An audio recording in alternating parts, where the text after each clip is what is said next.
Sakto ngayong Quezon Day ang release ng trailer ng Quezon movie. Boy, hale-hale hoy, sinong matalo siyang unggoy. Perception. Boy, hale-hale, Ang pagkabayani. sinong matalo It's all about perception.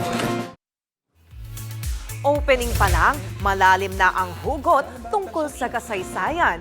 Ang pagiging bayani ay base raw sa perception.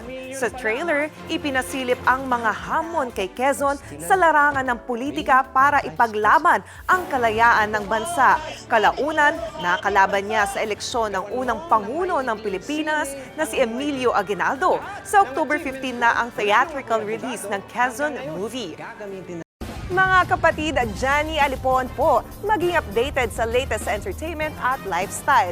Huwag magpahuli, mag-follow at mag-subscribe na sa social media pages ng News 5.